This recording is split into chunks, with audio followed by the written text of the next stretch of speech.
The following programming is sponsored by Mark J. Bernstein. The views expressed do not necessarily reflect the views of this station, its management, or Beasley Media Group. Entrepreneur, author, and financial consultant Mark Bernstein helps high-performing entrepreneurial business owners create a vision for the future and follow through on their goals and intentions. Ange Honorato is a business growth strategist who blends psychology and business together to create conscious leaders and business owners who impact the world. Founders Forum is a radio show podcast sharing the real stories behind entrepreneurship as founders discover more about themselves while providing valuable lessons and some fun and entertainment for you. Now, here's Mark and Ange. Good morning, America. How are you? This is a very interesting day. Unfortunately, TJ, our engineer, is not with us today. We hope he's okay. Something happened. And we have Sam in the studio as our engineer. It's the day before 4th of July. It's the first time I've ever been able to find a parking spot right in front of the east lobby of One Bala Plaza in Bala Cynwyd, Pennsylvania, where our radio show is broadcast from. And you're listening on a podcast, so you might be listening on September 3rd or December 3rd. I have no idea. But just for the record, it's a gorgeous day in Philadelphia. It's a little break in our heat wave we've been having, and it's a wonderful day. We have a very nice guest that you'll meet very shortly. And Ange, thought for the day.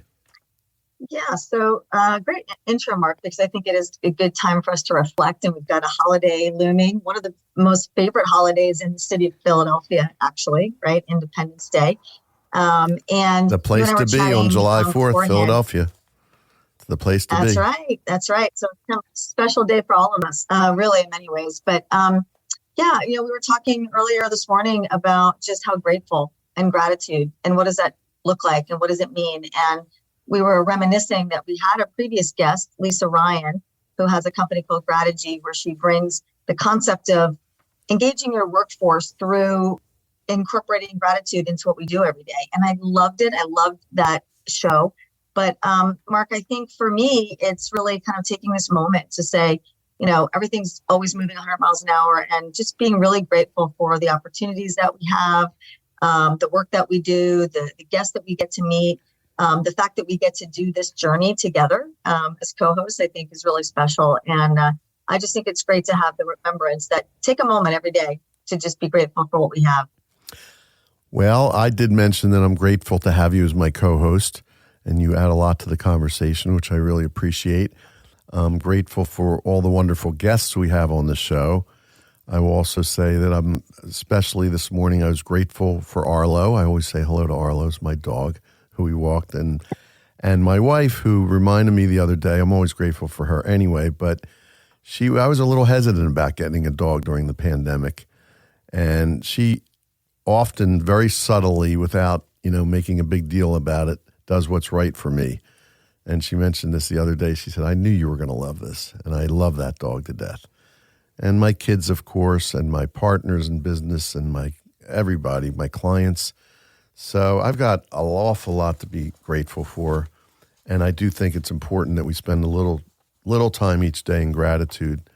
And I'm going to introduce Karen in a minute. But Karen, what do you think about gratitude? And gratitude, much like kindness, is kind of my love language. So I think it's truly, quite literally, it's what makes the world the best place to be in. And we're fortunate that we can express it. Wow, very well said. So Karen Moffitt is first of all, founder and president of Little Miss Moffitt. You can't help but smile when you say that. She's a single mom of 4 with a passion for spreading positivity through the gifting of sweet treats. And I can tell you, the studio became more positive when she walked in. She sends hugs disguised as cookies and bakes kindness into every bite. And she came bearing gifts, and I told her she's very sweet, and she's really tired of hearing that. So as good-hearted as she is, she hears that all the time. So Karen, tell us about, it's an interesting story how you got into this business, but tell us about, I've been lately saying your humble beginnings, and, kind of where you come from and how you ended up being the entrepreneur that you are. Well, first of all, I'm never tired of being called sweet. I was only kidding. Okay. I know you are. So I'm teasing you back. I was raised by a single mom, and this goes back quite a ways. We won't say how many years, but what was kind of cool about it is my mother was very ahead of her time. So she was a single parent herself. but she really raised us to have a positive mindset. That whole, I think it was Henry Ford, the whether you believe you can or you can't, you're right. You're right. And that was something she raised us with way back when. And that was kind of like new age thinking back then. Yeah, pretty progressive. So I feel pretty fortunate. So my humble beginnings was a single mom. I had had an Armenian grandmother. She was the one who kind of was in the family, baked for everyone, cooked for everyone. She portioned it out for all of her sisters and for her kids. And it was just something to kind of witness.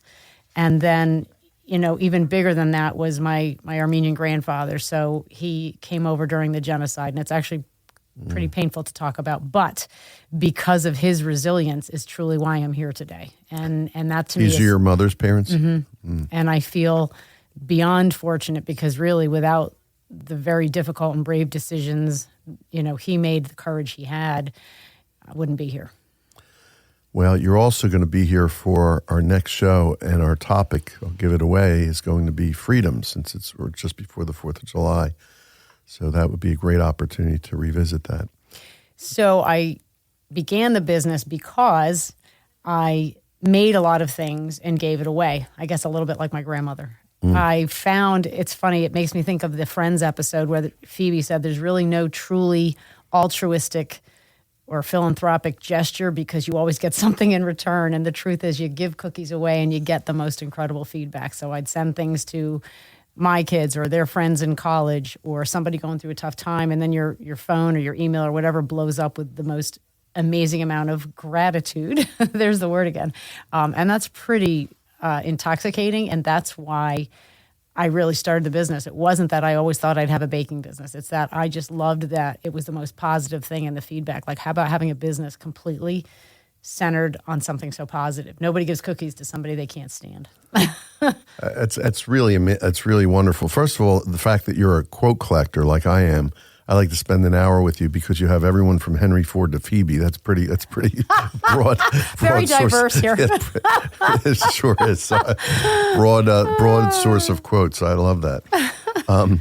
So listen, starting a business is not easy. I know you get a lot of joy out of it and you bring a lot of positivity with it, but I'm sure it was not, it wasn't just easy. So tell us about that. So it's kind of cool. My daughters actually almost started the business by accident for me because I had been baking and giving things away. People started requesting certain things that I had given them, but wanting them for future occasions and things. And my one daughter created a logo and a Facebook page. My other daughter created an Instagram handle. And then my phone starts blowing up. And I'm like, oh, this is kind of cool. Like, I got orders. And I decided to go rent commercial kitchen space to make it very legit. And then it gets kind of quiet. And to your point, it sounds like what a great idea, and it's so much more work than you ever could have imagined. The benefits of being divorced, though, in all sincerity, is there was no one else that I owed my time to. My kids were already fairly grown up, and in some ways that made it an easy time to be a little selfish for the first time in my life. So I was able to put the time in that I needed to, that I wanted to, quite frankly. And the financial challenge would be one of the larger ones as far as what was difficult about it, how to do it all on my own. But that also brings me enormous pride. You mentioned selfish, but you were selfish in a giving kind of way, which is, so it's a big circle, right? So it kind of is. So if you think about that. So what happened then? So it was quiet. Obviously, it picked up at some point. Well, yeah, it was kind of stagnant. I had my youngest son left for Marine Corps boot camp, which traumatized me. I can imagine. And it was kind of in big part, too, with his being away. I was writing him letters about, be strong, you got this. And then I think that while my business had barely started, was a little stagnant, that kind of reinvigorated me because I'm looking at a kid at the time, he's 17. And I'm like, he can do something so challenging, so can I. And it really gave me some new energy. So I consciously then and very intentionally started taking some steps. I do a lot of networking, and I did things that I really saw the business start to grow before my eyes. And I have to say, there's times I'm like, wow, this has kind of happened. And there's a lot more growth that needs to happen, but it's pretty cool. This was, how many years ago was this? 7. 7 years ago. Gotcha. 7. So I believe there's a thing about cycles of 7 years. So there's a whole spiritual thing behind that. And you will be, I know your next cycle is going to be a big one because I know you're on the verge of big things. So how did you do it? I know there's several channels in which you do business. Where did you start and how did it evolve from a business perspective? So I started where people actually had to email me or call me or text me to get orders, which is kind of funny to think about. You could start a business that way. But certainly within maybe another year or so, I did have e-commerce. I do not have a brick and mortar, but I have e-commerce is the first channel. The other is... You have a kitchen, but not a brick and mortar store. Correct, right? correct. I do work out of a 17,000 square foot commercial kitchen. Right. But I was able to then really get into the corporate gifting. I do a lot of networking, and I've built a lot of really wonderful and solid relationships. And we all try to help each other's businesses. And so the beauty is people start ordering and ship it. We ship it to a client, and then that client likes it so much, and then they start corporate gifting. So it's kind of grown a little bit that way. And then the newer part of the business the last few years has been wholesale. So I do sell into some really wonderful coffee shops, Twin Valley Coffee, Elixir Coffee, some other locations of places that give me more exposure. Right. So it's e-commerce, it's corporate gifting, and it's wholesale to stores. Got it.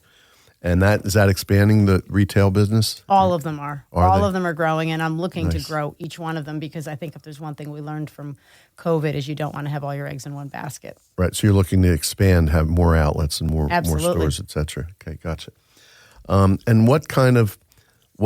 obviously you had challenges in the beginning. A lot of that sounded like marketing because you were able to bake the goods. The question was, how do you get the business?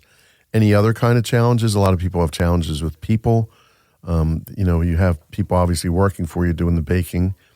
Yeah, there's always challenges. And initially, some of it's going to be certainly financial, and it still is. It's limiting when you're a small business. And therefore, I'm doing probably a little too much of it myself still. I do have some wonderful people in place, but I absolutely do need more. And I recognize, and I have all along, that there's people who know a whole lot more than I do about running a business. And while I've grown and learned a lot along the way, there's obviously a boatload I don't know, and I look forward to, having more people on the path that can guide me on those kinds of things. So people are challenges, financial are challenges. I think I'm fortunate that, again, I told you my mother, I'm still very wired to be pretty positive. So in some of the smaller setbacks, it's like you can still always learn something from it, and that's been pretty cool. It's, we have businesses on here. A guy we have coming on the other day has one of the largest child care centers in the country. He's bought and sold from private equity 4 times. So we have the gamut of like almost starting out to all the way up. You're 7 years in, and you're making your way. It's a successful business, but you have challenges in front of you still. So that's what attracted me to your story. I like that you're right on the cusp of doing like greater things, and your positivity and your ability to deal with the challenges is one of the things I thought it was a good story to tell. With that, we have about a minute before our break, but Ange, so how many employees do you have? And then I'll see. I have all part-time, but I have about 6 part-timers right now. Right. So is there any kind of, I'm going to ask it for Ange, and she might expand on it, but are you building any kind of culture within your company amongst your employees? Absolutely. One of the most important things to me is that we all listen and learn from each other. So I want everybody to know it's an opportunity to learn. And you I'm sure you express that to them. And we do. Yeah, that's great. We do. And the people that you have, I imagine, as a result, are very well, it's fabulous because I've got one employee who actually wants to start his own food business someday. Oh, is that right? Isn't it kind of neat how that can come around? We can all learn from each other. And you're mentoring people already.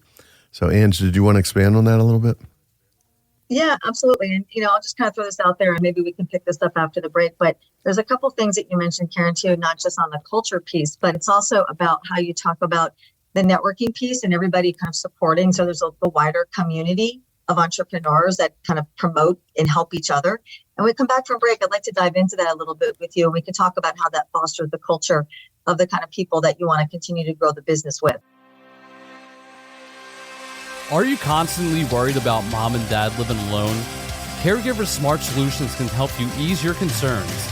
As a family caregiver, you know the challenges and stress that come with ensuring your loved ones are safe and happy. Our innovative technology offers real-time updates on your loved one's well-being, giving you peace of mind in real time. With discreet monitoring and easy installation, you can stay one step ahead without intruding on their independence. From daily activities to emergency alerts, our system keeps you connected and informed. Join our supportive community and caregivers and let us lighten your load. Embrace your future caregiving today with Caregiver Smart Solutions. Visit caregiversmartsolutions.com and discover Core Kit, a simple, effective way to know your loved one is okay. Your loved ones deserve the best care, and so do you. Have peace of mind in real time.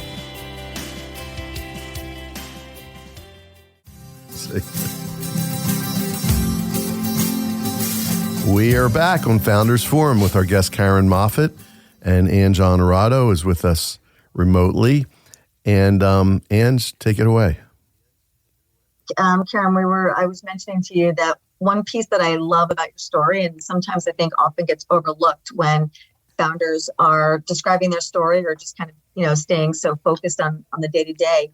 But I think that you bring up a really interesting point in the way that you're growing your business, which is staying involved in a community of entrepreneurs and really how you help, co-support each other and co-create together and promote each other's brands.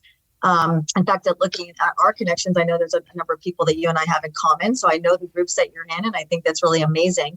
So if you think about that, whether consciously or unconsciously, as you're looking toward the future, how do you think about, the type of employee, the type of culture when you have a staff of full-timers? How do you think about incorporating them into the business so that they have that feeling of giving and receiving, right? Sort of that manner in which you bring that positivity through not just your end product, but through the whole entire company and the culture that you're building.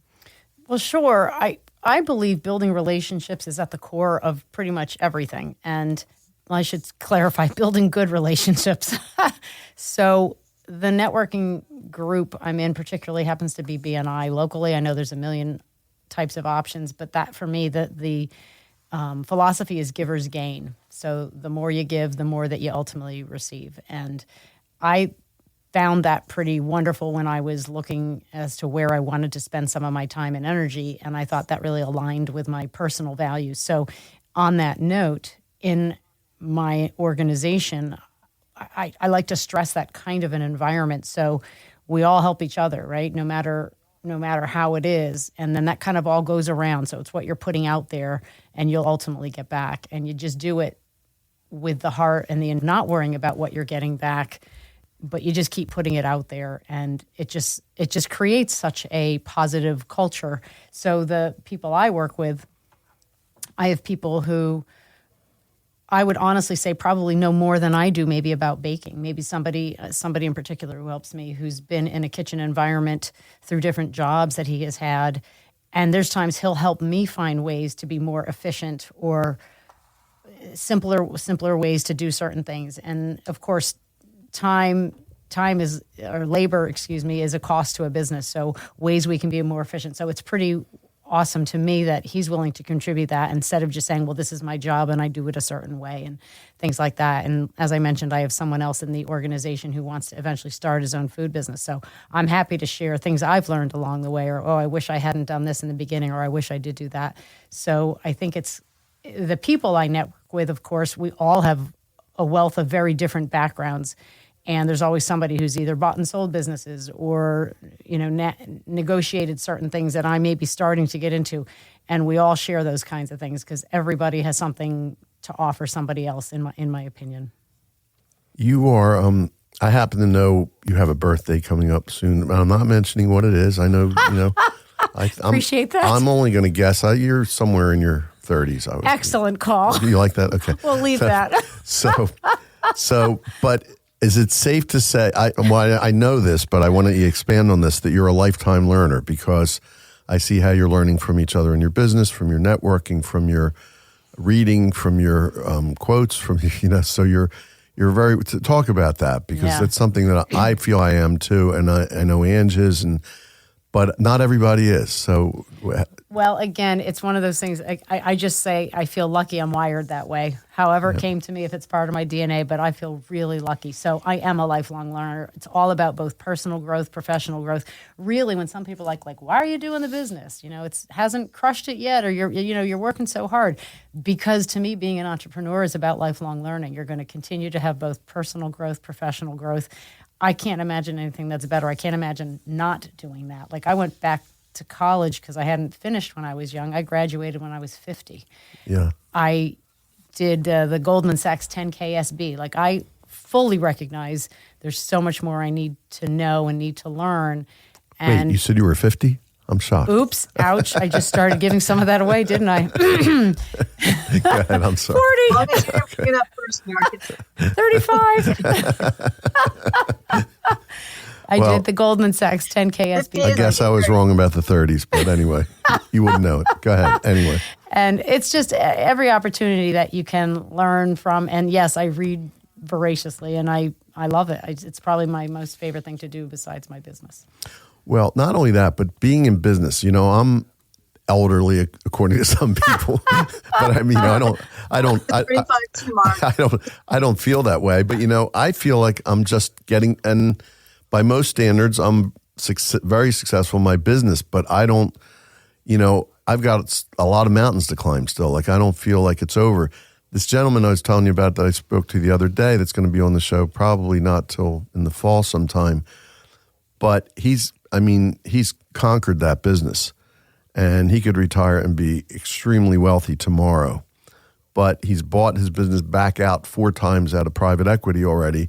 So I said, when's your end point? And he said, when basically I'm no longer useful, but I want to be as useful as long as I can. And I think that's behind a lot of the entrepreneurial spirit, that in people I talk to, and I know that's you, there really isn't an end game. It's the old success is a journey, not a destination. And it's, what do you do after that? There are people, I met with a client yesterday who just sold his business to private equity, can't wait to get out because a lot of people don't like working for those private equity one, because they're more interested in the money than they are in the business and the people and all the things that built the business. And it's not true in every case, but it often happens. And I said, are you going to be happy being retired? He goes, oh yeah. But I'm like, he's a rare breed. And I also think he's somebody that worked for a lot of companies. So he's used to, so a lot of his career, he was an employee. Then did all the hard work of being an entrepreneur and probably took it, in that case, probably took it to its peak and then sold it, and he's satisfied. So not everyone's the same, but I do think I see more entrepreneurs than not that want to keep active and keep their minds going and continue to be learners and continue to have a journey that they're on towards somewhere. Sometimes it's philanthropic, sometimes it's maybe another business, maybe it's a side hustle or whatever it is. And we don't have a lot of time, and I'm taking up some time. So that's not why you were looking at the clock. Okay. Listen, we have to have fun. We're here to have fun. So anyway, Karen. Hey, it's the day before a holiday. We can have lots of fun today. I want to talk about your future, though, your 3-year vision, which I know is ambitious. So tell us about that. So my 3-year vision will be to 10x my revenue. I absolutely believe the business is capable of it. I know that I'm capable of it. I know that I need better people, I need some new people in certain positions to help me get there. So kind of what I've already said, that there's so much more that I don't know and I need to know. So that would be really the biggest goal, and it's absolutely doable. So if I have key people in place that can advise me, that can really steer the direction of the company because they've done it before, as long as it's a very trusted, there's an integrity to it, then I believe we would have that kind of successful growth. Could be partially like a board of advisors, it sounds like. Almost. Very much. Yeah. And of course, with that comes that while I still want to always be very actively involved, I don't want to ever be that absent boss that shows up, once every 6 months and your staff doesn't even know who you are.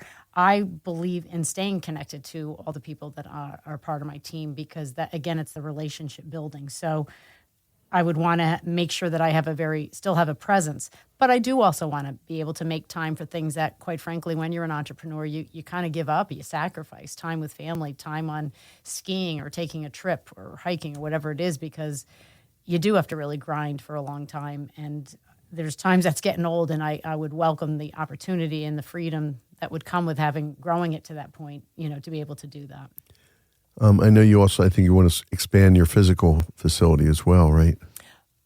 Possibly, or at least have a team of co-packers in place. So whether I have my own facility or I have trusted relationships with co-packers that can produce the product to the quality that I want, that's another option. What challenges do you see in terms of getting to that 10x over the next? Well, there's certainly financial challenges. Funding has changed a lot, and while everybody claims to support small business, that doesn't always seem to feel the case. So I feel like funding is probably one of the biggest challenges. One of the others was learning to ask for help, quite frankly. People like the opportunity to help, but you have to be willing to ask. Well, it sounds like you've gotten that. That was a yes. Yes, she's nodding. Yes, it is. You didn't hear me nod? We're having a fun conversation here in the studio. So two quick questions. I know you're a voracious reader. What are you reading right now? I am currently reading the Steve Jobs biography, but I'm one of those people that always reads 3 and 4 books at a time. I'm actually reading The Perfectionist's Guide to Losing Control. No comment on why I need to read that. I am rereading the book called Totem, and it was a book my uncle wrote about my grandfather's village. And that one's just an amazing story, painful but wonderful. And next on my list is Purple Cow by Seth Godin. It's about how to transform your business by being remarkable. Is Totem available in bookstores? It actually is. It's only going to probably be meaningful to people who are from that village, or other Armenians, but yeah. Understood. Yeah. I have Armenian friends. I wonder if they know about it. We'll share more about it later, yeah. And last thing is, what advice would you give you as your younger self? Couple things, and this one just always comes to mind. One is stop worrying about what other people think. Oh my God, probably my mother told me 100 times. The other is asking for help, because it gives others the opportunity to be needed. And no one else is responsible for your happiness. We all seem to think whether that's a partner or likes and engagement on social media. It's not. Got it. We are responsible for our own happiness. Your mother was a very wise woman. She was. And I think she helped grow another very wise woman. Thank you. And thank you so much for being here. We only have a few seconds left, but we thank you all for listening to Founders Forum. And we hope to see you or hear us again next week. And you can listen to us on all the podcasting services, all the major services. And have a great 4th of July if you're listening to the radio live. We hope you enjoyed your time with Founders Forum today and you found value to take with you throughout your day. Join us again next week for another episode of Founders Forum on WWDB Talk Radio and always at the Founders Forum show page at WWDBAM.com.